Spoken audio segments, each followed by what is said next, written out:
You're listening to the Identity at the Center podcast. This is the show that talks about identity and access management and making sure you know who has access to what. Let's get started.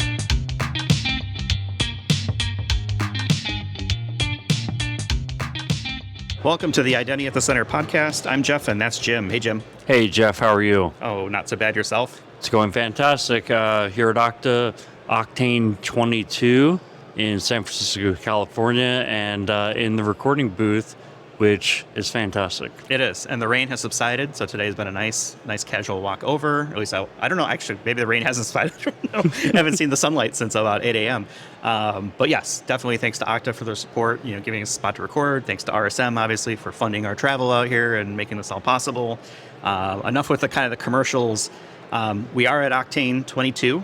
We have been having lots of great conversations with folks here.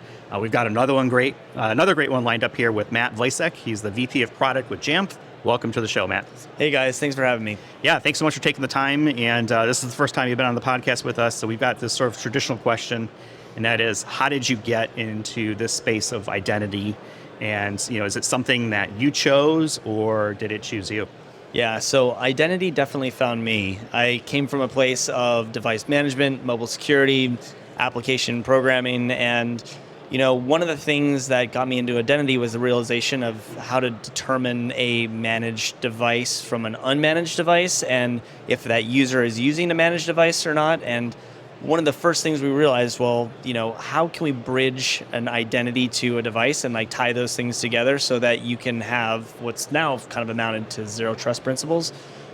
Solving that problem early was something that we were after. And actually here at Oktane 2019 was where I kind of got a lot of inspiration for some of those ideas. And actually this conference crushed the initial idea that we had and ultimately evolved into some better solutions that we ended up thinking through and making.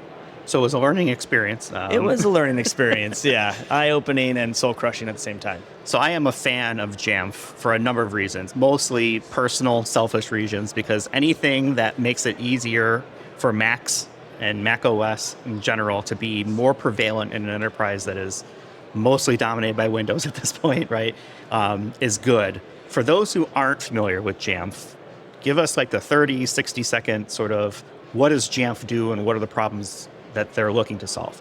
Yeah, so Jamf's primary business for the last 20 years has been just that, making Macs manageable so they could work in the enterprise or in schools and organizations. The challenge has always been that Apple is a consumer company. They focus on endpoint, end user experience, and they kind of keep IT as the second, player in that equation. So Apple has, though, created a lot of frameworks and stuff that providers like Jamf can adopt to make those devices manageable at scale. And so kind of what we say is we take where Apple leaves off when it comes to enabling these things and bridge the gap to where businesses and enterprise need for those devices to operate within a Windows world and meet all the security and management requirements. So side question here. How much of a partner is Apple in this and helping you get your products out there? They have to be aware of it, right? Do they help? Do they assist and they've kind of drawn the line? Or is it something where it's maybe like a frenemy situation? What does it look like, from your perspective? No, so we're really well aligned with Apple. We have a long history of working with them. We were one of the first to adopt mobile device management. We originally, fun fact, we were originally all about Mac imaging, but as Apple introduced MDM, we saw that as the future and we adopted that first, and we gave a lot of feedback to Apple, and that kind of really kickstarted the relationship from that point. So we have as good of a relationship as you can with Apple. Apple has a very secretive kind of way of working, which is no different at the enterprise level. So we have our relationships with them and we're able to do what we can, but we don't get roadmap visibility. It's a lot of reading tea leaves and those sort of things. But when you're aligned closely with Apple, you kind of have a better idea of where things are headed and you can move that way. So you've got a cool title, VP of Product, which, depending on your viewpoint, sounds really awesome. Yeah. I immediately, maybe I'm taking a little darker place, I think of, Breaking Bad, VP of Product. What does a VP of Product do? What does your day look like?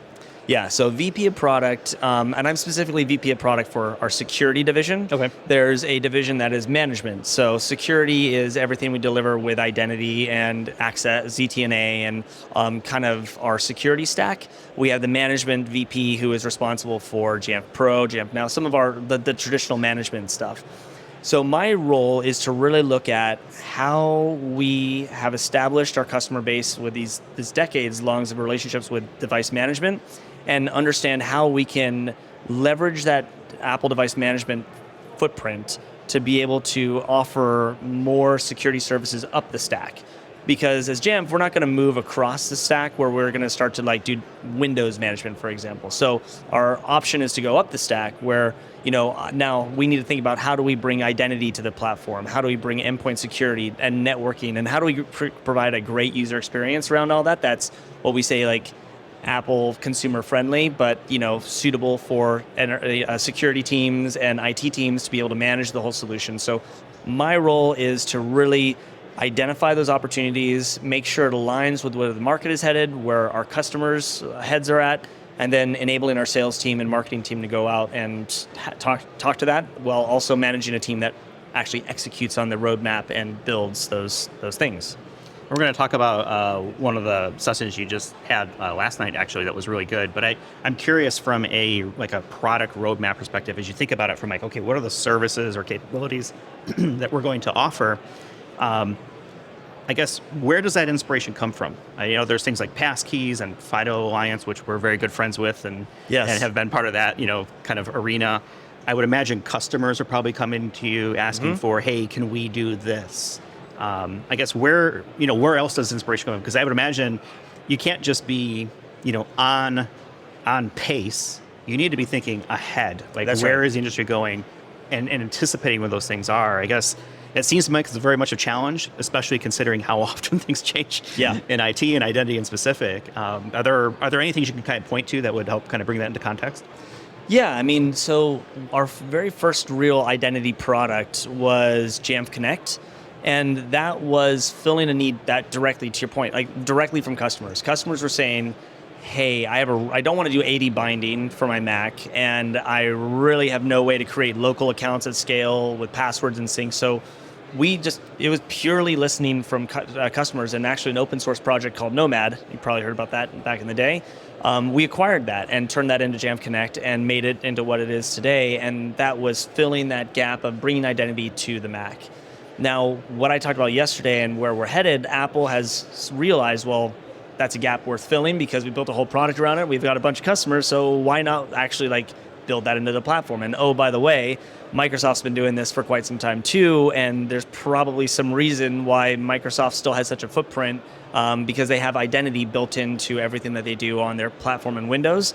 So Apple's response is everything that they've announced this year. So platform single sign-on, for instance, is designed to solve a lot of those problems and actually bring identity to the platform. And the really interesting thing is, this Apple gave some hints about this a few years ago with the single sign-on extension. It enables identity providers like Okta and Microsoft to figure out or to be able to deliver these kind of FIDO, WebAuthn, passwordless sort of experiences using the secure enclave and fingerprint sensor and those sort of things on these devices.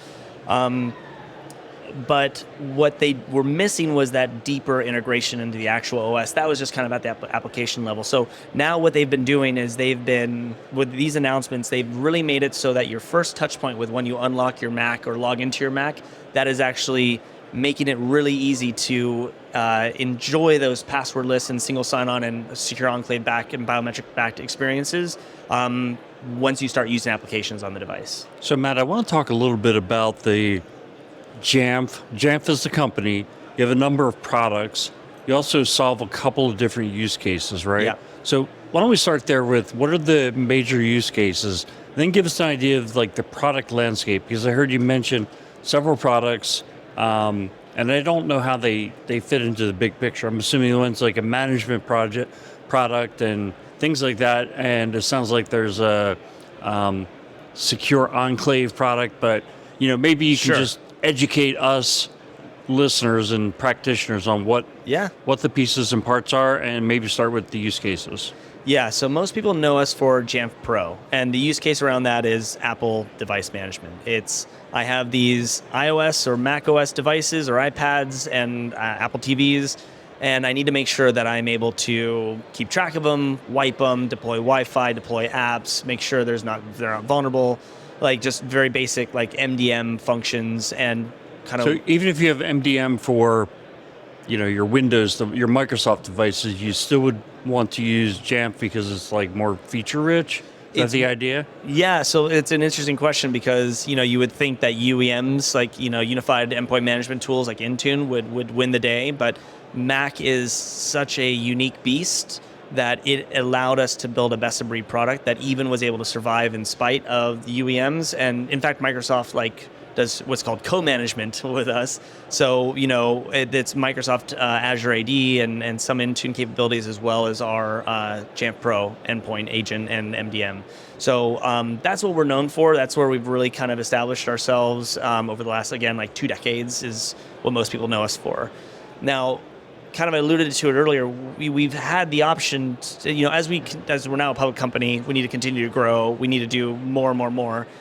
So, an MDM and device management only can do so much. We're going into a lot of more markets. We're in all sorts of areas. But, the idea is like if we're not going to go build an Android or we're not going to become an UEM because we really want to focus on that Apple experience. We think it's such a differentiated platform. There's so much future opportunity to it that it makes sense to lean into that. So that's why we're leaning into these other technologies that go up the stack. So Jamf Connect was the other thing that a lot of our customers know us for, which is where we brought identity to the Mac, where the main use case is I got this brand new Mac out of the box. The default behavior is, hey, welcome, like create a new user account. Local account. Let me go ahead and come up with any random username. Oh, and any random password, and maybe make it and it's going to have admin rights. And has to be at least 4 characters. Yeah, if it even has that. Yeah, and we solve this thing with out-of-the-box device enrollment. So Jamf Pro and Apple provide out-of-the-box device enrollment. So that Mac out of the box uses the serial number to provision itself into your MDM. In our case, Jamf Pro, right? Wonderful. Has nothing to do with the actual user account that gets created. You could do some configurations around what that's supposed to look like, but all of our customers have said like that is insufficient for what we need. So Jamf Connect is designed to do this kind of just-in-time local account provisioning with your identity provider of choice, and it keeps the passwords in sync between the IDP. You can do things like audit logins to the Mac in your identity provider because it's using like all the web views and all that other sort of fun stuff. So it's delivering some of this modern authentication capability onto Mac OS. And so we were kind of the first to do a lot of that. And as we've moved further up the stack, we've then also added things like endpoint security. So being able to do things like looking for malware or risky behavior or devices that are straying out of compliance is one of the things we do. And then on the networking, even further up the stack, we have a zero trust network access solution that is highly identity based. We require that a user authenticates with their identity provider of choice, again, and then we use that identity to determine what access users should have access to. And well, again, we built the whole solution around this idea that VPNs traditionally suck, and so we want something that is while it uses the VPN framework, it's using WireGuard behind the scenes, so it's super fast, and it just takes away a lot of that pain of trying to manage public-private key pairs, manually. We just kind of wrap identity around that, put policies around it, and we get this full stack experience. Let me ask about the WireGuard because that piqued my brain a little bit. It's a newer protocol for security, and I think there's sometimes incompatibility issues that I end up with hotel routers and hotel Wi-Fi. I'm assuming you have sort of like fallback plan. That's not just we do. WireGuard, right? Yeah, so it is an area where we are expanding on some of those compatibility things, like captive portal networks on airplanes are the bane of my existence.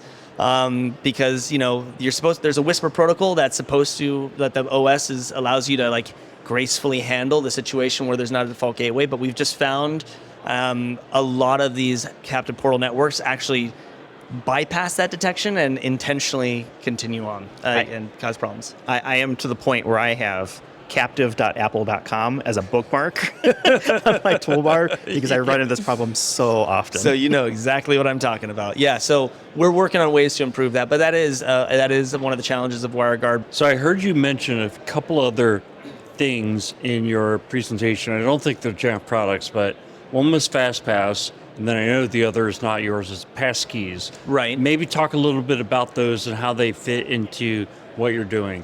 Yeah, so many passes. So Okta FastPass is an Okta technology that is Okta's implementation of Apple's single sign-on extension on Apple platforms.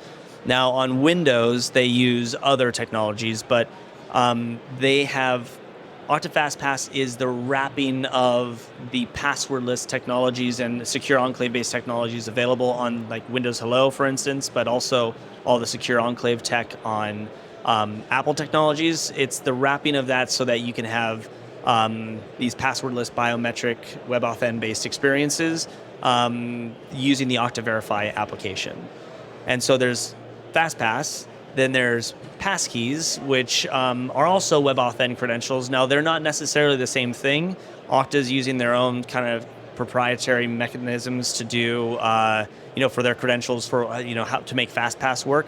But you could use WebAuthn and other, and Passkeys as a way of doing, additional step-up authentication or other sort of authentication. I want to preface this next question by saying, I love MacBook Pros and MacBook Airs and, basically the Apple products. But from a security standpoint, I wonder, why wouldn't a CISO or a CIO just want to have like a Windows-only environment? Wouldn't that make it much easier for them? Is it that they have to do the MacBooks, or can they actually be just as secure or more secure than the Windows environment? Yeah, so we get this question a lot, as you can imagine, being focused on Apple devices and enterprise. So, there's been this kind of natural growth where you've had creatives in certain business units and certain jobs really focus on Apple and insist on Apple. And the security team said, well, fine, if you're going to support that, we need some sort of device management. So, there's been this kind of natural attach of services like Jamf Pro and device management to those Macs. But what's been missing has been, again, higher up on the stack. Like, how are you making a great experience with networking, and how are you able to make sure that the endpoint is secure from threat? And the frameworks and the ecosystem and the technologies haven't just necessarily been there. Where they have been, it's been taking Windows technologies and just kind of dumping them on Mac, and you don't get a great experience.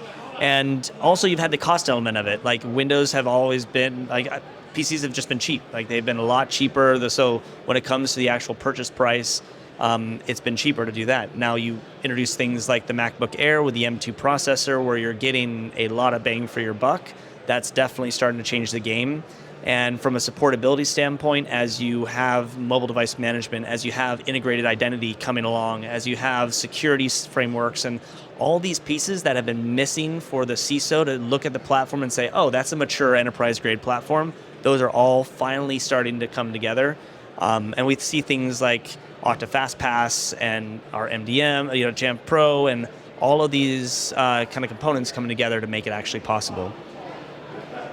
So if we have, all the tools in place for both platforms to have feature parity, right, when it comes to security, I think there was relatively famously IBM, I think it was, did some sort of study, seems like it was 5 years ago, could be 10, I don't know. Time doesn't mean anything anymore, where they found it was actually cheaper for them to run a Mac as a standard device because there was probably a higher upfront cost at the time because this would have been pre-Apple Silicon, but less challenges around support, hardware failures, et cetera.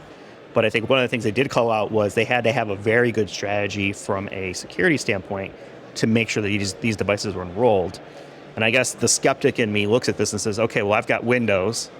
I've got some portion of my user base that wants to use a Mac. I already have Windows sort of MDM licensing in tune through my Microsoft 365. Now there's this extra expense that I need to go to just to support the Mac population. And I think that turns off a lot of folks who are like, okay, I would love to do it, but there's a cost associated with all this stuff. Are there things that we should be thinking about in the IM world to better support our Mac brothers and sisters out there, of which I am one of your own? I do both, right? Right. Equal opportunity. But I do find that, financially speaking, there is an extra cost today to support the Mac environment. And I don't know what the right messaging is to get out in front of folks and say, yes, there is, or it's comparable, or maybe there's some other sort of benefit to say, yeah, we should have something like Jamf, right, to solve all these other issues. Yeah. Yeah, so I mean, a big part of it is you also, some of the other trends that have happened. So again, pricing is becoming more comparable. So the actual asset is becoming less of a huge difference. I mean, it used to be the employee choice. When you would choose to do a Mac, you'd get like a MacBook Pro, which was like starting $2,800 or something like that, versus a $900 Lenovo or something. And so it was just apples and oranges when it came to a price comparison. But again, that's why the silicon thing is such a kind of a game changer, a big piece of it. But there's a ton of other elements in play. You have, employees with the younger generations that are used to iPhones and used to the Apple experiences, and they're going to want to have, device choice. And having a Mac option is something that increasingly to pull the right, pull top talent, they're going to want to have the choice to have a Windows or a Mac device. Just throwing them with a Windows, you're going to get a lot of opinionated users as we go along. Also on the application stack, a lot of traditionally Windows, a lot of like fat Windows applications only ran on Windows, but now increasingly everything's moving to the cloud in browsers or native apps that are just wrapped in a lot of cases. So you have this situation where the actual platform, the OS that's running, is less of a hindrance to being able to adopt. So I think all those trends are coming together to make it so, well, if you care about user experience, and yes, you're not going to buy just one Microsoft license and get everything, but if you care about user experience and productivity and, to your question about identity, what can we do? Just integrating with the native Apple frameworks whenever you're building applications, or you're just sticking to modern auth like as much as you can. It's just going to automatically unlock these excellent user experience frameworks, because Apple's investing in the underlying identity layers that, as long as you as developers create enrollment or like sign-in experiences that leverage the native frameworks, you're going to get to benefit in the enterprise world all of these great innovations that are enabled by Okta, for instance, or other identity providers as part of that. Yeah, I wanted to ask one other question, because I'm trying to get a sense for what is the approach that you see most companies taking, or where's the trend? Is it that they're allowing Macs where they just traditionally outshine PCs like in desktop publishing and on the developer side? Or do you see more organizations moving toward, hey, we're a Mac shop? And then I've worked for a smaller company where it was BYOD, including the desktop. So it was like, hey, you've got a stipend of $2,000 or $3,000 every couple of years. You can go out and buy your own device, but we're going to manage it. Right? Is that a trend that you're seeing more? Overall, what's the landscape out there? Yeah, overall, the landscape today is you have pretty much every sized organization has some portion of Macs, whether that's 100%, 90%, 5%, 10%, really varies upon the industry, upon, the size of the company and like what sort of work they do and what their workforce comprises of, and also who's running IT and how they think about their endpoint experiences and where they focus on and stuff like that. So today it's a little bit all over the place, but again, we are seeing that point earlier about the device choice programs have been kind of skewed towards more expensive, like it's a premium thing for a Mac. So we are definitely seeing the trends of Macs becoming a more open option for employees to choose between. Like, it used to be just reserved for certain like job roles, but now, more and more companies, especially the larger ones, are saying, well, we could put a Mac right there next to the Windows machine when you're choosing. But very few are saying you must have a Windows or you must have a Mac. Because again, to the point of employee choice and being most productive on the platform you enjoy is important. And like what we're trying to do on the Jamf side is, again, make that consumer experience real on that Mac device. So when you are presented with a choice, it's something you're familiar with, it's easy to use, the tech stays out of the way, it's just there. And your point about BYO is really interesting. We're seeing a bit of a revolution right now for BYOD. Because Apple has this thing called user enrollment, which is this really lightweight management paradigm where you effectively create an encrypted partition on the device that's separate from all your personal apps. Management can only work in that encrypted partition. It cannot see anything happening outside of that. It doesn't know what other apps you have installed, doesn't know what sites you're going to. IT literally has no way to do that if they wanted to. It's private by design is how Apple built it. So that is currently starting to really kind of make some waves on the mobile side of the world, so iOS, iPhones and iPads. And watch the space for BYO PC or BYO Mac. The idea of bringing your own Mac is really interesting. Powered by identity is, and those identity experiences of like how you identify, which applications belong to the organization and which ones are personal, and how do you enroll that personal asset into an organizational's IT framework that has the right amount of privacy and security baked in. It's a lot harder to do on a Mac, given the way that the OS is built, whereas iOS is a lot more sandboxed in nature. You have a little bit more control. So, but yeah, watch that space. It's going to be very interesting, I think, to see what happens in the next couple of years. So this has been a very Apple discussion, Yeah. which I'm a fan because I could talk this stuff all day, and I'm sure you can and do as well. We like to end on a lighter note around here, and I guess here's my question, right? What is the best or worst product that Apple makes? We can start with you, Matt, and see if you've got which one you want to go with, and then we'll go to Jim. If I can say it, it's not a single product. It's kind of, I guess it would be like iCloud or like, the whole unified experience. Like just the fact that I could pick up my phone and, start an email, then go to my Mac and it just like transfers over, or I could like tell Siri to like turn on a fireplace and everything just kind of works. Whereas, some other ecosystems are not as seamless. I mean, I think that's the beauty of it being like a full stack, like they own the hardware and the software, that they have a chance. Oh, I have one that's my worst. Mm-hmm. And I think everyone listening to this will appreciate it. If you have AirPods, the time it takes to get that AirPod to connect to your phone and actually get the audio you want is insane. Really inconsistent. Like I find sometimes it's like fast, and other times it takes like a minute or 2 minutes. I'm just going to blame Bluetooth for that one. Yeah. Jim, what about yourself? Best or worst product that Apple makes? So I'm not like into the newest gadgets, so my answer is going to be nothing special, but I think the Apple, I think they're calling it the family plan, but basically like Apple Music, Apple Podcasts, Apple TV, like the amount of entertainment that you can get. Think back to when we were kids and we were buying like CDs. Oh, you want to listen to the song? Go buy a CD, $16.99. And now people are like, oh my gosh, $20 a month for, it's like, yeah, but you have access to every song in the world. Yeah. That's like ever been recorded. Like, it's amazing. So this is taking me back to the conversation we had last night with Enrique and Ben around collecting like vinyl and albums versus why just everything on demand? Like, why would I buy something? It's like, that's cute to have a vinyl. Like, I mean, I'm not trying to disrespect people who are really into vinyl, but you could never come close to the catalog. So, I mean, for me, that's where it's at. That's a good thing. Mm-hmm. All right, so I got two. I got a best and a worst. The worst is, without a doubt, well, actually, I just thought of a second one. I have two worst ones. The worst is the Apple mouse that you have to plug in on the bottom. And like, you can't use the mouse while it's charging because the charging port is on the bottom. So you just kind of sits there like a dead rodent on your desk, completely unusable. The other is the remote control for the Apple TV with that swipe touchpad before they updated it, which is still not great, but at least a step in the right direction. Oh, I hate that touchpad. It's so bad. It is the clear weak spot of what it is a very good streaming box.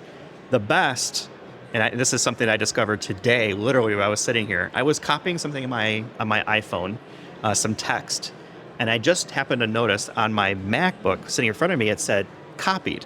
I was like, what? And I pasted it, and it was the text that was on my phone, which is exactly what I wanted to do. I was about to go to another app, drop it in there, or email it to myself or whatever. And it was there and it worked. And I was like, oh wow, like that is cool. Can I add a worst? Yeah. And it's complaining about a missing feature. So Apple CarPlay, which I love Apple CarPlay, but I don't see why you couldn't stream a video to your video screen in your car. I mean, like wireless Apple CarPlay. Even if it's not wireless, even if it's like USB plug, I just don't see why you couldn't. You can play music to it. You can do Apple Maps to it. Why couldn't you have like a YouTube video play Safety. on Can't be watching TV while you're out in the street. it? Anyway, You'll that's find a my- way. That's my Yeah, complaint. the whole driving thing. Yeah. It's my complaint. Matt, were you gonna jump on something there? Oh yeah, no, I was just gonna say to your point. It's like it's just they do a million little things right. I mean, it's just like these little tiny details that have taken again decades for them to get all tied together. But that's kind of their secret sauce, I think. Yeah. Yeah, I'm a fan. I'm in the ecosystem. What can I say? All right. I think that's been a great conversation. Matt, thank you so much for joining us. Let me put you on the spot real quick before we go. Sure. I know Jamf. I don't know who your competitors are. Who else does this? So it's a good question. So I mean, we have on the MDM side, we've always been the traditional gorilla in the market when it comes to Mac management and Apple Best. We have other competitors that have come in like Conji and Mosel that have really been like some of the other competitors that have started to enter into the MDM space and increasingly following the same strategy of moving up the stack with security. And of course, we've got our friends at Microsoft, doing a bit of everything. We're working with them where we can and adding value because you can't get away from Microsoft. And they also recognize the value that we bring. So it's really that frenemies sort of thing is exactly where we are. But that is it's healthy. It keeps us motivated to keep on innovating and trying to deliver the best experiences and partnering where we can to. Yeah, I guess it motivates you guys to kind of keep developing and staying far enough ahead that frenemy relationship exists. And it's not like, hey, we don't need you at all. Yeah, well, and candidly, I think it's the entire industry. If you're not Microsoft and you're playing in their sphere of what they do, especially with Azure AD and with Intune and with Sentinel, with Defender and all those other sort of things, like if you're another security provider or identity provider, they're keeping you on your toes. And I think that's really healthy for the industry. It keeps everyone innovating, not, I agree. resting. Competition is healthy for everybody, and yeah, definitely good. So I appreciate that. It was just Except in the that's a good podcast space. Except We the don't podcast need any space, yeah. competition. There's only one identity podcast out there. Like, subscribe, share with a friend, right? All that good stuff. All right, we'll go ahead and wrap it up for this one. We're on the web, identitycenter.com. We're on Twitter at IDAC Podcast. I'll have links to Jamf in our show notes, along with Matt's LinkedIn information if you'd like to reach out to him, which I hope is okay. I literally just asked for permission just now. So I would definitely encourage folks to check it out. Again, thanks to the entire Okta team for their support, as well as RSM for their support in helping bring these episodes to you for this entire conference. So we'll go and leave it there. Thanks everyone for listening, and we'll talk with everyone in the next one. Thanks for listening to the Identity at the Center podcast. If you like what you heard, don't forget to subscribe and visit us on the web at identityatthecenter.com.